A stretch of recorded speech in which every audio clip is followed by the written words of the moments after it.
కొన్ని ప్రదేశాలు మనం వదిలి వచ్చేస్తాం, కాని మనలో నుంచి మాత్రం ఎక్కడికి వెళ్ళిపోవు. ఎన్ని సంవత్సరాలు గడిచినా ఒక స్కూల్ పేరు వినగానే మనసులో ఒక్కసారిగా ఏదో కదులుతుంది.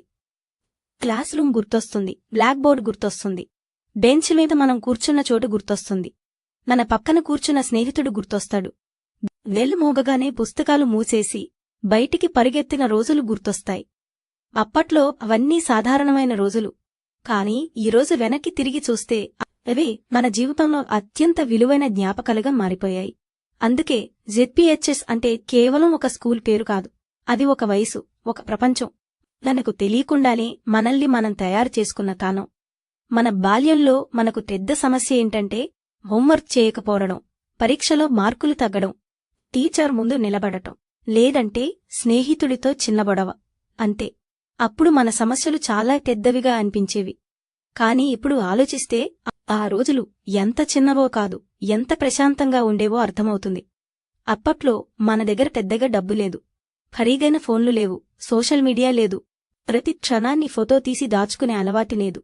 కాని మన దగ్గర ఒకటుంది, సమయం. మరొకటి స్నేహితులు. ఇంకొకటి ఏం జరుగుతుందో తెలియని ఒక స్వచ్ఛమైన దాల్యం. ఉదయం స్కూలుకి వెళ్లడానికి సిద్ధమవుతుంటే అమ్మ పిలుస్తుంది. స్కూలుకి టైమయింది. మనకు మాత్రం ఇంకా 5 నిమిషాలు కావాలి. బ్యాగ్ ఒక భుజం మీద, బ్యాటిల్ ఇంకోవైపు. పుస్తకాలు సరిగ్గా ఉన్నాయో లేదో కూడా తెలీదు. ఎలాగో స్కూలుకి చేరుకుంటాం. గేటు దగ్గర స్నేహితుడు కనిపిస్తే ఆ రోజు మొదలైనట్టే. ఎవరు ముందుగా వచ్చారు, ఎవరు ఆలస్యంగా వచ్చారు, ఎవరి హోంవర్క్ పూర్తయింది, ఎవరు నిన్న ఏం చేశారు, ఇవన్నీ చిన్న విషయాలే. కాని ఆ చిన్న విషయాలే మన ప్రపంచం. క్లాస్ రూంలోకి వెళ్తే ఒకవైపు పుస్తకాల శబ్దం, మరోవైపు స్నేహితుల నవ్వులు, ఎవరైనా వెనుక బెంచ్లో అల్లరి, ముందు బెంచ్లో ఒకరు సీరియస్గా చదువుతూ ఉండడం, మధ్యలో టీచరొచ్చి ఎవరు మాట్లాడుతున్నారు అని అడిగితే ఒక్కసారిగా క్లాస్ మొత్తం నిశ్శబ్దం. అప్పుడు ఎవరో ఒకరు నవ్వితే మళ్లీ అందరూ నవ్వడం. ఇప్పుడు ఆలోచిస్తే అది అల్లరి కాదు, అది మన బాల్యం. మనకు తెలియకుండానే మన జీవితంలో ఒక అధ్యాయం రాస్తున్న రోజులు. ఆ రోజుల్లో గురువుల మాటలు కూడా కొన్నిసార్లు చాలా కఠినంగా అనిపించేవి. హోంవర్క్ చేయకపోతే మందలింపు, తప్పు చేస్తే హెచ్చరిక, చదవకపోతే కోపం, కొన్నిసార్లు అందరి ముందు నిలబెట్టడం. అప్పుడు మనకనిపించేది, ఈ టీచర్కి నాపై ఎందుకింత కోపం. కాని సంవత్సరాలు గడిచిన తర్వాత అర్థమయ్యే విషయం ఒకటుంది. ప్రతి కఠినమైన మాట వెనుక ప్రేమ ఉండకపోవచ్చు, కాని మన జీవితంలో మనల్ని సరిదిద్దిన ప్రతి వ్యక్తి ప్రభావం మాత్రం చాలా కాలం ఉంటుంది. అందుకే కొంతమంది గురువులు మన స్కూలు వదిలిన తర్వాత కూడా మనతోనే ఉంటారు. వారి గొంతు మనకు గుర్తుంటుంది, వారు చెప్పిన కొన్ని మాటలు గుర్తుంటాయి, బోర్డు మీద ఎలా రాసేవారో గుర్తుంటుంది, క్లాసులోకి ఎలా వచ్చేవారో గుర్తుంటుంది, ఒక తప్పు చేసినప్పుడు ఎలా చూసేవారో కూడా గుర్తుంటుంది. అప్పుడు వాళ్లపై కోపం వచ్చి ఉండొచ్చు, కాని ఈరోజు వాళ్లల్లో కొందరిని గుర్తు చేసుకుంటే మనసులో ఒక చిన్న గౌరవం కుడుతుంది. ఎందుకంటే మన జీవితంలో మనం మారిన కొన్ని చోట్ల వారి పాత్ర కూడా ఉంటుంది. ఇక స్నేహితులు, స్కూలు స్నేహం ఎందుకంత ప్రత్యేకంగా ఉంటుంది? ఎందుకంటే అక్కడ ఎక్కువగా లెక్కలుండవు. నువ్వు ఏం సంపాదిస్తున్నావు అని ఎవరు అడగరు, నీకు ఎంత జీతం వస్తుంది అని ఎవరు అడగరు, నీ దగ్గర ఏ ఫోన్ ఉంది అని కూడా కాదు. ఒకే బెంచ్ మీద కూర్చుంటే చాలు, ఒకే ఆట ఆడితే చాలు, ఒకే టీచర్ చేతిలో దెబ్బతింటే చాలు, స్నేహం మొదలవుతుంది. కొన్నిసార్లు ఒక పెన్ ఇచ్చినందుకు స్నేహం, ఒక నోట్బుక్ షేర్ చేసినందుకు స్నేహం, లంచ్ బాక్స్లోంచి ఒక ముద్ద ఇచ్చినందుకు స్నేహం, ఎగ్జామ్ ముందు ఒక సమాధానం చెప్పినందుకు స్నేహం, ఎవరైనా క్లాసులో ఏడిస్తే అతని పక్కన కూర్చున్నందుకు స్నేహం. అంతే. ఎంత సింపుల్గా ఉండేది జీవితం. కాని స్కూల్ చివరి రోజు మాత్రం ఎవరికి సింపుల్గా ఉండదు. ఆ రోజు కూడా మొదట్లో సాధారణంగానే ఉంటుంది. నవ్వులు, ఫోటోలు, సంతకాలు, పుస్తకాలకై పేర్లు, నన్ను మర్చిపోవద్దు, కాంటాక్ట్లో ఉండాలి, ఎప్పుడూ కలుసుకుంటాం అని ఒకరికొకరు చెప్పుకుంటాం. అప్పుడు నిజంగానే అనిపిస్తుంది, ఇలా ఎక్కడికి ఉంటామని. కాని జీవితం స్కూల్ టైం టేబుల్లా ఉండదు. అందరికీ ఒకే బెల్ మోదదు. ఒకరు మరో ఊరికి వెళ్తారు, మరొకరు మరో కాలేజీకి, ఇంకొకరు ఉద్యోగం కోసం దూరంగా వెళ్తారు, కొంతమంది పెళ్లి చేసుకుంటారు, కొంతమంది తమ కుటుంబాల్లో బిజీ అవుతారు, ఫోన్ నంబర్లు మారుతాయి, కొత్త స్నేహాలొస్తాయి, పాత స్నేహాలు నెమ్మదిగా మౌనంగా మారతాయి. మొదట రోజు మాట్లాడిన వాళ్లు తర్వాత వారానికొకసారి, తర్వాత నెలకొకసారి, ఆ తరువాత ఏదో ఒక రోజు సోషల్ మీడియాలో కనిపిస్తే, అరే ఇతను మన క్లాసులో ఉండేవాడు కదా అని మనమే మనల్ని మనం గుర్తు చేసుకోవాల్సి వస్తుంది. ఇక్కడేమొక విచిత్రమైన విషయం ఉంది. మనుషులు మన జీవితాల నుంచి దూరమవుతారు, కాని వాళ్లతో గడిపిన వయసు మాత్రం మనలోనే ఉంటుంది. అందుకే ఒక పాత స్కూల్ ఫోటో చూస్తే మనం కేవలం ఫోటోను చూడం, మన పాత మనల్ని చూస్తాం. ఆ ఫోటోలో ఉన్న మన ముఖం ఈరోజు మనకు తెలియని ఒక మనిషిలా అనిపించవచ్చు.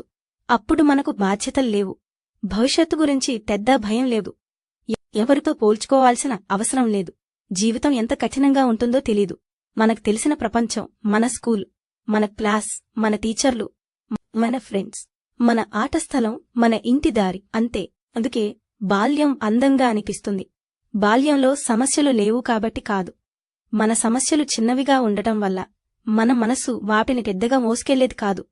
ఈరోజు ఒక చిన్న సమస్య వచ్చినా దాని గురించి గంటల తరబడి ఆలోచిస్తాం. అప్పుడు పరీక్షలో 5 మార్కులు తగ్గినా సాయంత్రం స్నేహితులతో ఆడటానికి వెళ్ళిపోయేవాళ్లం.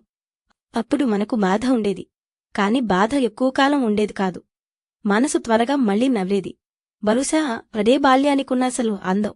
మనం ఎంత కోల్పోయామో అది పోయిన తర్వాతే తెలుస్తుంది. జీపీహెచ్ఎస్ స్కూల్లో చదివిన వాళ్లకు ఒక్కో జ్ఞాపకం, ఒక్కో కథ. ఎవరికి ప్రార్థన సమయం గుర్తుంటుంది, ఎవరికి మధ్యాహ్న భోజనం, ఎవరికి ఆటల పీరియడ్, ఎవరికి స్కూల్ అసెంబ్లీ, ఎవరికి పరీక్షల భయం, ఎవరికి టీచర్ ఇచ్చిన ప్రశంస, ఎవరికి స్నేహితుడితే చేసిన అలరి, ఎవరికి స్కూలు వార్షికోత్సవం, ఎవరికి చివరి రోజు. జ్ఞాపకాలు అందరికీ ఒకేలా ఉండవు, కాని ఆ జ్ఞాపకాల్లో ఒక విషయం మాత్రం ఒకటే. అది మనం అప్పట్లో మననే. ఎలాంటి నటన లేకుండా, ఎలాంటి ఇమేజ్ గురించి ఆలోచించకుండా, ఎవరిని ఆకట్టుకోవాలని ప్రయత్నించకుండా, మనకు నచ్చినట్టు నవ్వాం, నచ్చినట్టు నరిమెత్తాం, గెలిచినప్పుడు అరచాం, ఓడిపోయినప్పుడే ఏడ్చాం, 5 నిమిషాల్లో మళ్లీ స్నేహితుడితో మాట్లాడేశాం. ఈ రోజు మాత్రం మన భావాలను కూడా చాలాసార్లు దాచుకోవాల్సి వస్తోంది. అందుకే పాత స్కూల్ జ్ఞాపకాలు మనసుకు ఇంత దగ్గరగా ఉంటాయి. అవి మనకొక విషయం గుర్తు చేస్తాయి. మన జీవితంలో ఒక దశలో మనం సంతోషంగా ఉండటానికి చాలా తక్కువే సరిపోయేది. ఒక స్నేహితుడు, ఒక ఆట, ఒక చిన్న విజయం, ఒక లంచ్ బాక్స్, ఒక టీచర్ ప్రశంస, ఒక సెలవు రోజు, అంతే. ఇప్పుడు మన దగ్గర చాలా ఉన్నాయి, కాని ఆ రోజుల్లో ఉన్న ఆ నిర్లక్ష్యమైన ఆనందం మాత్రం ఎక్కడో దూరమైంది. ఒక్కసారి కళ్లను మూసుకుని మీ పాత స్కూల్ గేటు ముందు మీరు నిలబడి ఉన్నట్టు ఊహించుకోండి. గేటు లోపలికి వెళ్తున్నారు. మీ క్లాస్ రూమ్ కనిపిస్తోంది, బెంచ్ కనిపిస్తోంది, మీ స్నేహితులు కనిపిస్తున్నారు. దూరంగా ఒక టీచర్ గొంతు వినిపిస్తోంది, బెల్ మోగుతోంది. మీరు తిరిగి మీ వయసులోకి వెళ్ళిపోయినట్టుంది. కాని కళ్లను తెరిచేసరికి అది అంతా జ్ఞాపకం మాత్రమే. ఇదే కాలం చేసే విచిత్రమైన కని. అది మనుషులను తీసుకుపోతుంది, ప్రదేశాలను మార్చేస్తుంది, జీవితాలను వేరుచేస్తుంది, కాని కొన్ని క్షణాలను మాత్రం మనలో శాశ్వతంగా ఉంచుతుంది. అందుకే జెడ్పీహెచ్ఎస్ అంటే కేవలం జిల్లా పరిషత్ హైస్కూల్ అనే విస్తరణ కాదు. మనకు అది ఇంకో అర్థం. స్నేహితులతో చేసిన అల్లరి, గురువుల ప్రేమ, మరి క్రమశిక్షణ, మధ్యాహ్న భోజనం, స్కూల్ ఆటలు, పరీక్షల టెన్షన్, చిన్న చిన్న గొడవలు, మళ్లీ కలిసిపోయిన స్నేహాలు, మరచిపోలేని రోజులు. మనం పెద్దవాళ్లమయ్యాక కూడా మనలో ఎక్కడో ఒక మూలలో ఆ చిన్నపిల్లవాడు ఇంకా ఉంటాడు.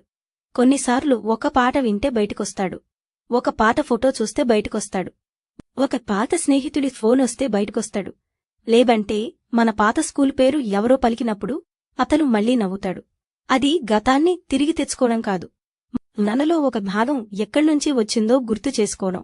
బహుశా అందుకే ఎన్ని పెద్ద భవనాల్లో చదివినా, ఎన్ని డిగ్రీలు సంపాదించినా, ఎన్ని నగరాలు చూసినా మన మొదటి స్కూల్ జ్ఞాపకానికి ఒక ప్రత్యేక స్థానం ఉంటుంది. ఎందుకంటే అక్కడ మనం కేవలం చదువు నేర్చుకోలేదు, మనుషులతో ఉండడం నేర్చుకున్నాం, ఓడిపోవడం నేర్చుకున్నాం, పంచుకోవడం నేర్చుకున్నాం, తప్పు చేయడం నేర్చుకున్నాం, తప్పు చేసిన తర్వాత మళ్లీ ప్రయత్నించడం నేర్చుకున్నాం. స్నేహం అంటే ఏమిటో అక్కడే తెలుసుకున్నాం. గురువు అంటే కేవలం పాఠం చెప్పే వ్యక్తి కాదని కూడా అక్కడే అర్థమైంది. మరియు జీవితంలో కొన్ని రోజులు తిరిగి రావని కూడా చాలా ఆలస్యంగా తెలుసుకున్నాం. ఈరోజు మనం ఎక్కడున్నా మన పాత స్కూల్ ఎక్కడో ఒక మూలలో ఉంటుంది. బహుశా ఆ భవనం మారిపోయి ఉండొచ్చు, బెంచీలు మారిపోయి ఉండొచ్చు, కొత్త పిల్లలు అక్కడ కూర్చునుండొచ్చు, మనకు తెలిసిన టీచర్లు చాలామంది లేకపోవచ్చు, మన స్నేహితులు ప్రపంచం నలుమూలలా ఉండొచ్చు.